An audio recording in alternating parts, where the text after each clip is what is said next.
Die skrywer Isabel Rao kuier vanoggend by ons om oor haar boek TAJ MAHAL TEA, Selfies, Surprises and Self Realisation te gesels. En ons verwelkom haar dan nou hier by ons in die ateljee. So good morning and thank you for joining us. Good morning. Thank you for having me. The most important question of all, did someone from our team make you a cup of tea this morning? They offered, but Okay. I had my water. I think Okay, it's safer okay. to stick with water for now. Well, that's also fine. Listen, Isabel, you can speak quite a couple of languages, and I would like to find out if you would be able to greet us in all of these languages. So Sure. let's start. You already started with English. Yes. Let's go over to Afrikaans, Ja, goeiemôre almal. Portuguese, Bon dia.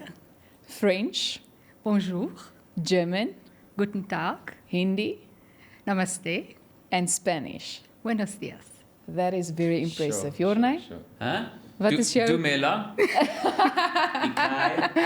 Ek kom van die Vrystaat af.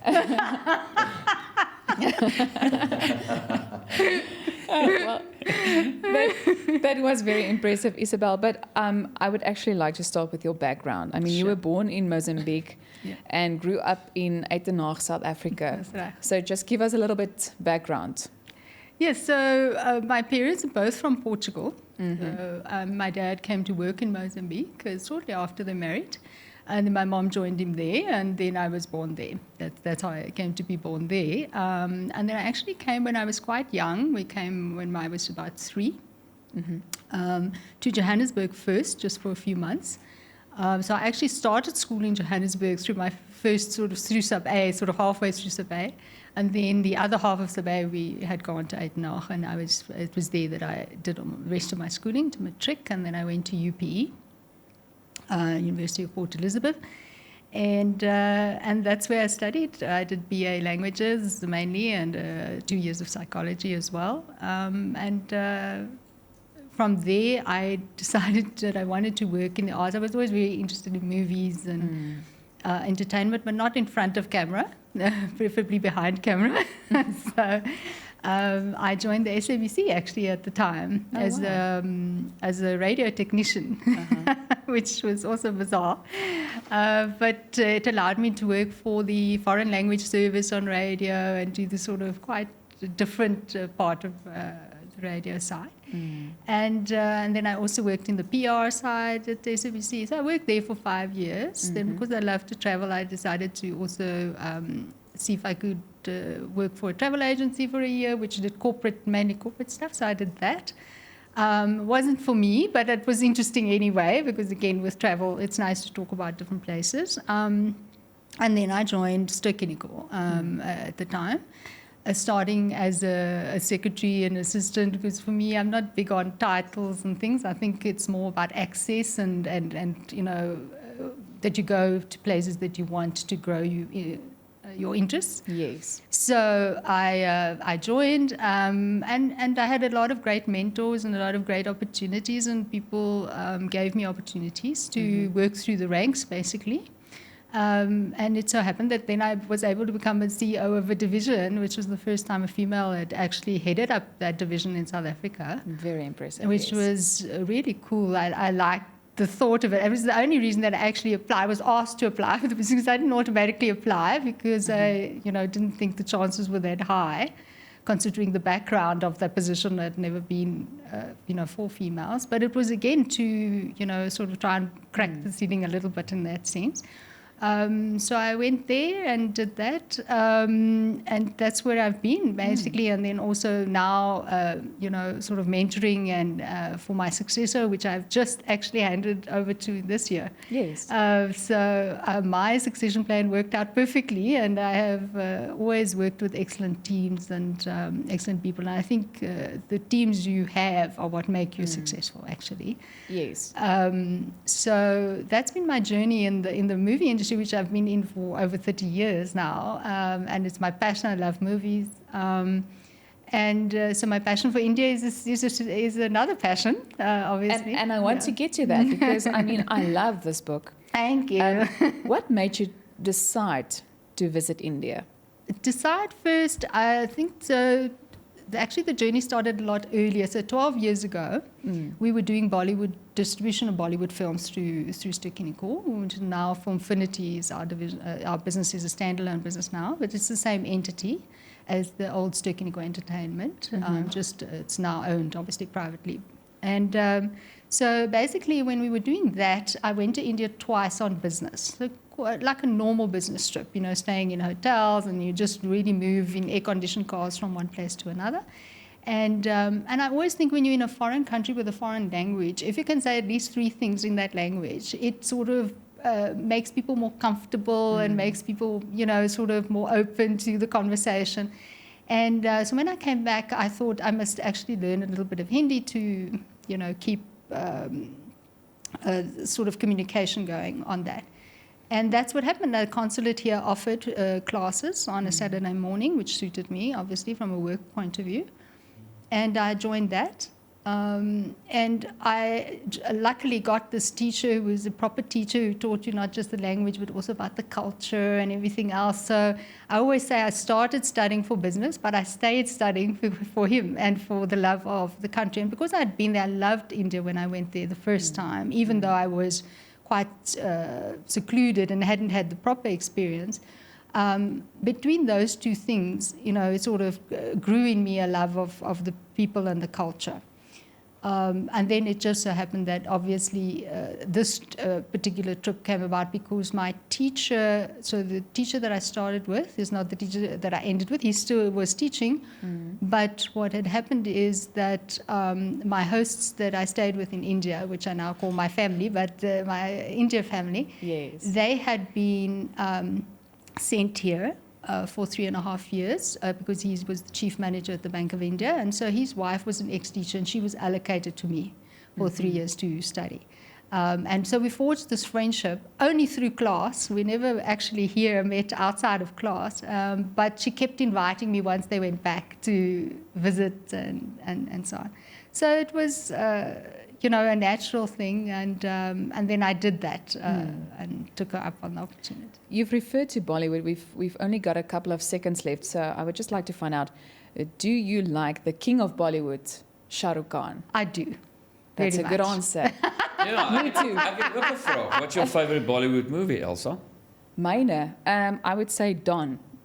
It's Shah an Rukh Khan an action film with Shah Rukh Khan. Yes. Yes, yeah, I told Isabelle, you're the only person I know that knows all the Bollywood actors' movies. There's a famous actor that died during COVID time, and she was really depressed. Yeah. And I thought, who's this person? But she's a massive Bollywood fan, and even the music. Sometimes in the mornings you hear that. My kind of tribe. Ja, julle gaan definitief gaan saam met 'n bietjie Indië toe gaan. And have a cup of chai tea a little bit chai later. tea, that's very important. En kyk of julle die koopdas kan kry. No, bring them back. Ons gesels nou verder met die skrywer Isabel Rao wat vanoggend by ons kuier om oor haar boek TAJ MAHAL TEA, Selfies, Surprises and Self Realisation te gesels. So weer eens wil ek sê goeiemôre en welkom hier Baie by ons. dankie. Isabel, without giving too much away, please just take us through a short version of this journey through India. Yeah, I think the plus of the journey, and any journey, if I could first say this about travel in general and then this particular trip in India, is every travel experience is made memorable because of the people you travel with or the people you encounter when you're traveling, depending on how you're traveling. And that is what gives it that exceptional quality that makes it memorable. Everything you see, obviously, sometimes it does take your breath away, and it's wonderful things that you're seeing and doing, but it's always in combination with the actual sort of emotional aspect of the friendships or the people, whether it's family or friends. And for me, this trip was really about how friends and this concept of friendship can be every bit as strong as your blood ties or as actual family. So I actually call this family my family now in India because they treated me like that, and that's how we did this trip. So the trip was a proper road trip, completely unplanned in the sense that I just said, well, I'm going to come there. I would like to see the Taj Mahal because this is something obviously iconic. And I'd like to plant a tree in my father's memory. That was the only 2 things that I'd actually discussed that I wanted to do. And when we arrived, my host, who's, as I said, the chief manager at the Bank of India, he was very adventurous. So he put in some leave, and he literally got home the one afternoon, 2 days after I'd arrived. He said, pack your bags, we're getting into the car, and we're traveling by road to Delhi, to the daughter, where we were going to celebrate Diwali with her. And so we did this 800-kilometer trip, stopping along the way, seeing all these amazing places, a lot of World Heritage sites, which I really didn't know until I did this trip, that India had so many. And obviously one of them being the TAJ Mahal, which is, apart from being a World Heritage site, is also one of the 7 wonders of the world. Yes. And it, for me, was a wonder. Sometimes I think people might not think so, but it actually is exactly that. It's deserving of its title. But why? Why do you say that? I think it's, one of the things that struck me most when I was at the Taj Mahal, and I wrote about this in the book as well, is the countless nameless laborers that built it. And it's the one place where, for me, the laborer and the king are on the same level of respect and so on. And so everyone who falls in love with the Taj Mahal is actually honoring them as much as it's honoring the memory of the king, who conceived it, and the queen who inspired it, and all of that. So and I think because the Taj Mahal almost feels to me like it has their sort of souls in it. And it sits there sort of almost receiving her guests, like a queen would sit and receive her guests in terms of the number of tourists that come there on a daily basis. And it's just got an aura about it, whether it's the marble, whether it's the intricacy of the architecture, whether it's just the gardens that it sits within and along the river that it sits next to. It's just a combination of factors that there is something really special there.